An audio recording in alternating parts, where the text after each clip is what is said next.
નમસ્કાર મિત્રો, ગ્રહોની માયામાં મારા દરેક વાલા જાતકોનું સ્વાગત. આપ અમને નિહાળી રહ્યા છો ગ્રહોની માયામાં, અને આજે આપણે વાત કરીશું દૈનિક રાશિ ભવિષ્યની. મિત્રો, દૈનિક રાશિ ભવિષ્યની વાત કરતા પહેલા એક નજર નાખીએ આજના પંચાંગ ઉપર. તો 26/12/2025 શુક્રવારનો દિવસ.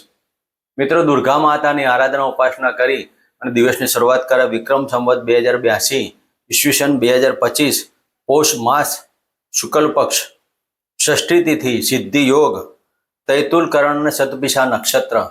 આજના ચંદ્રમા કુંભ રાશિમાં પરિભ્રમણ કરશે અને આજનો સૂર્યનો ઉદય 7:11 થી 5:31 સુધી. આજનું અભિજીત મુહૂર્ત 12 વાગ્યાથી 12:42 સુધી અને આજના રાહુકાળ 11:04 થી 12:21 સુધી. તો મિત્રો, આ હતું આજનું પંચાંગ. હવે આપણે વાત કરીએ આજનો ગ્રહ ગોચર. તો ગુરુ મહારાજ મિથુન રાશિમાં પરિભ્રમણ કરી રહ્યા છે. સિંહ રાશિમાં કેતુદેવ, વૃશ્ચિક રાશિમાં બુધદેવ, શુક્ર સૂર્ય અને મંગળની યુતિ, ધન રાશિમાં ચંદ્ર અને રાહુનો ગ્રહણ દોષ, કુંભ રાશિમાં શનિ મહારાજ યથાવત મીન રાશિમાં પરિભ્રમણ કરી રહ્યા છે. મિત્રો, આ હતું આજનું પંચાંગ. હવે આપણે વાત કરીશું આજની એક નાનકડી ટિપ્સ. મિત્રો, દાંપત્ય અનુકૂલમ કિમ સ્વર્ગસ્થ પ્રયોજનમ દાંપત્ય પ્રતિકૂલમ કિમ નરકમ કેવ ગૃહમેવતે. મિત્રો, દાંપત્ય સુખ જો સારું હોય તો સ્વર્ગ શોધવાની જરૂર નથી, અને દાંપત્ય જીવન જો દુઃખી હોય તો નર્ક જેવી કોઈ દુનિયા નથી. જન્મ કુંડલીમાં સપ્તમ ભાવ પર પડતી પાપ ગ્રહની દ્રષ્ટિ સપ્તમે, છઠ્ઠે, આઠમે, 12મે પાપ ગ્રહોથી દૂષિત દાંપત્ય જીવન તબાહ થઈ જાય. આના માટેનો કારગર ઉપાય તો સ્ત્રી વર્ગ હોય અને જો દાંપત્ય જીવનમાં ખટરાગો નાની મોટી બાબતી ઉપસ્થિત થતી હોય તો સપ્તમેશ જે પણ જન્મ કુંડલીમાં સપ્તમ ભાવના માલિક હોય તેની અને સ્ત્રીની કુંડલીમાં પુરુષના કારક એટલે કે પતિના કારક ગુરુદેવ કહેવાય. તો ગુરુદેવને આ બે ગ્રહની આરાધના ઉપાસના કરો અને તમારા દાંપત્ય જીવનને સુંદર બનાવો. આજ પ્રમાણે જો પુરુષ જાતક હોય અને એનું દાંપત્ય જીવન તબાહ થઈ ગયું હોય, પત્ની કહેવામાં ના હોય અને પત્નીના કારણે મેટર બહુ લાંબી ચાલતી હોય,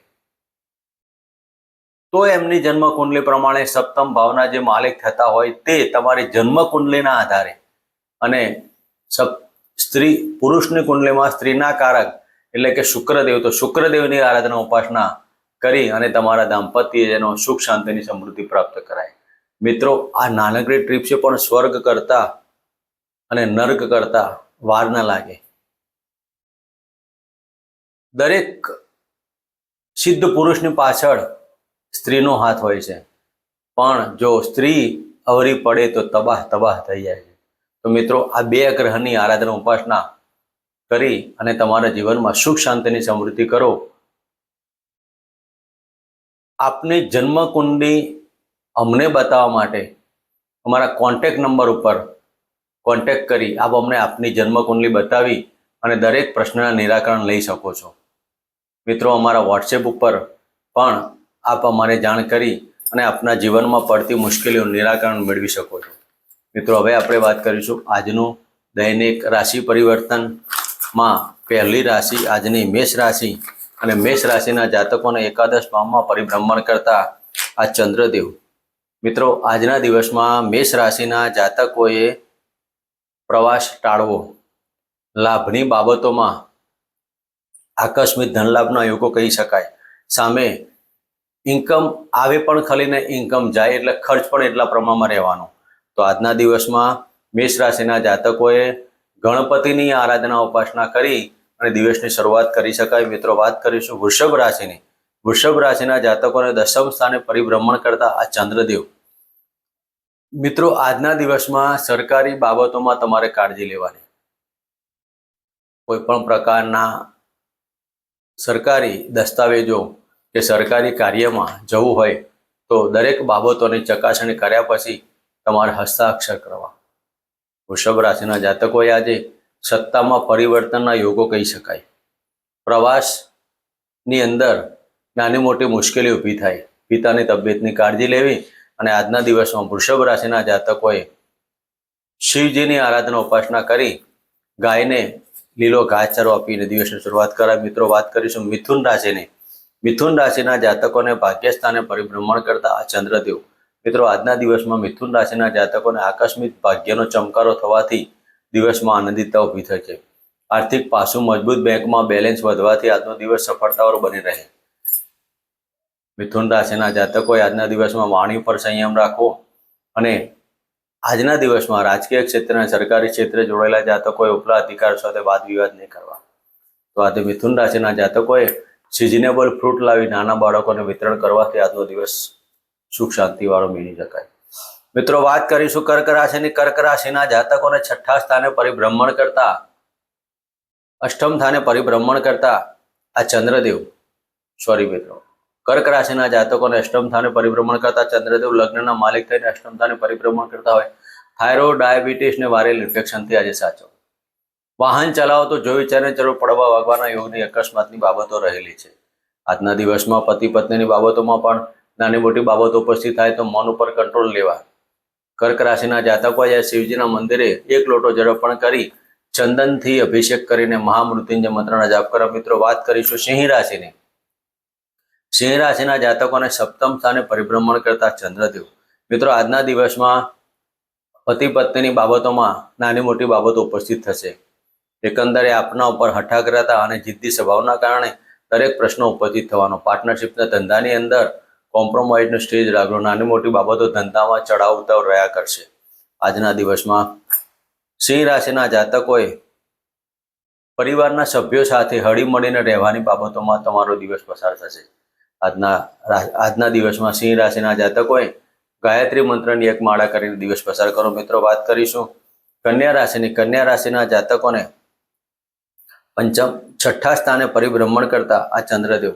મિત્રો કન્યા રાશિના જાતકોને ઇન્કમ સોર્સમાં વધારો થશે. આવકમાં વધારો થવાથી દિવસ સફળતા મળે. લાભસ્થાનના માલિક છઠ્ઠા સ્થાને નોકરીની અંદર પરિવર્તન હશે. નોકરીમાં ઊંચ હોદ્દાની પ્રાપ્તિ થાય. આજના દિવસમાં કન્યા રાશિના જાતકોએ નાના બાળકોને ગ્રીન કલરના ફ્રૂટ એટલે કે જામફળ પણ તમે આપી શકો છો ગ્રીન કલરના, અને દિવસ પસાર કરાય. મિત્રો વાત કરીશું તુલા રાશિની. તુલા રાશિના જાતકોને પંચમ સ્થાને પરિભ્રમણ કરતા ચંદ્રદેવ. મિત્રો શેર સટ્ટા લોટરીના જે જાતકો કાર્ય કરતા તેવા જાતકો આજે સંભાળીને કરવું. લાભના કારણે નુકસાનમાં ન ઉતરે તેની કાળજી લેવી. સંતાનના પ્રશ્નોથી તમે ચિંતામાં રહેશો. આજના દિવસમાં રાજકીય ક્ષેત્રે અને સરકારી ક્ષેત્રે જોડાયેલા જાતકોએ માનસિક ટેન્શન અનુભવાય. સત્તામાં પરિવર્તન આવવાથી આજનો દિવસ ચિંતામાં થાય. તો આજના દિવસમાં સફળતા પ્રાપ્ત કરવા માટે કુળદેવાની એક માળા કરી હોમ કુલદેવતા ભ્યો નમઃની શરૂઆત કરી. મિત્રો વાત કરીશું વૃશ્ચિક રાશિની. વૃશ્ચિક રાશિના જાતકોને ચતુર્થ સ્થાને પરિભ્રમણ કરતા ચંદ્રદેવ. મિત્રો મકાન સુખ, વાહન સુખના રિલેટેડ કોઈ પણ કાર્ય કરવા હોય તો આજના દિવસમાં જોઈ વિચારીને કરજો. માનસિક ટેન્શનો, માતાની તબિયત બગડવાથી માનસિક ટેન્શનો રહેશે. આજે તમારું માનસિક ચિંતાનું ગ્રહણ થવાનું. માનસિક ચંદ્ર અને રાહુનું ગ્રહણ દોષ હોવાના કારણે મનમાં અલગ અલગ વિચારો અને અલગ અલગ તરંગો ઊભા થશે. તો વૃશ્ચિક રાશિના જાતકોએ આજના દિવસમાં પિતાના ચરણ સ્પર્શ કરીને દિવસની શરૂઆત કરાય. મિત્રો વાત કરીશું ધન રાશિની. ધન રાશિના જાતકોને ત્રીજા સ્થાને પરિભ્રમણ કરતા આ રાહુ મહારાજ ચંદ્રદેવ. ચંદ્ર રાહુનો ગ્રહણ દોષ. મિત્રો આજના દિવસમાં પ્રવાસ પર્યટનમાં લાભ રહેશે. આર્થિક પાસું મજબૂત, જન્મ દયાલના કાર્યોમાં છેક સુધી આવેલા કાર્યો પૂર્ણ થવાથી આજનો દિવસ આનંદિત બની રહે. નુકસાન ના થાય તેની કાળજી લે. તેના માટે ગાયને મગ અર્પણ કરી અને હોમ રારા હવેના મંત્ર કરો. મિત્રો વાત કરીશું મકર રાશિની. મકર રાશિના જાતકોને ધનસ્થાને પરિભ્રમણ કરતા ચંદ્રદેવ. મિત્રો આજના દિવસમાં ગળાને લગતા રોગોથી સાચવવું. શરદી કફની બાબતો રહ્યા કરશે. એકંદરે આજના દિવસમાં મકર રાશિના જાતકોએ પતિ પત્નીની બાબતોમાં વાણી ઉપર કંટ્રોલ લેવો. વાણીના કોઈ પણ કાર્યો કરવા માટે આજનો દિવસ સફળતાવાળો બની શકે. તો આજના દિવસમાં જે જાતકો શંકાશીલ મનના હોય તેવા જાતકોએ શંકા કુશંકામાં દિવસ પસાર થાય. તો આજના દિવસમાં મકર રાશિના જાતકોએ ઓમ શમ શનિશ્ચરાય નમઃના મંત્ર કરો. મિત્રો વાત કરીશું કુંભ રાશિની. કુંભ રાશિના જાતકોને લગ્નમાંથી પરિભ્રમણ કરતા ચંદ્રદેવ. મિત્રો આજે તમારા કોઈ પણ કાર્ય કરવા જતા હોય તો મનમાં નેગેટિવ ને પોઝિટિવ વિચારો આવશે. શત્રુઓના કારણે તમારા દરેક કાર્યો વિલંબિત થતા લાગ્યા કરે. મનની અંદર તાંત્રિક બાબતો અને મનમાં કોઈક માતાજીની કારણે કાર્યો અટકાવતા હોય તેવા મનમાં વિચારો આવ્યા કરે. આજના દિવસમાં શિવજીના મંદિરે ઓમ રા રાવે નમઃ કરી અને એક માળા કરવી. મિત્રો, વાત કરીશું મીન રાશિ અને મીન રાશિના જાતકોને 12મા સ્થાને પરિભ્રમણ કરતા ચંદ્રદેવ. મિત્રો, આજના દિવસમાં મીન રાશિના જાતકોને માનસિક ટેન્શનો, પેટને લગતા રોગો અને આજના દિવસમાં મીન રાશિના જાતકોને સંતાન રિલેટેડ શુભ સમાચાર આવવાથી આજનો દિવસ સફળતાવાળો બની રહે. તો આ હતું મિત્રો આજનું દૈનિક રાશિ ભવિષ્ય. ફરી મળીશું આ જગ્યાએ. ચેનલમાં. જય માતાજી, જય શ્રી કૃષ્ણ.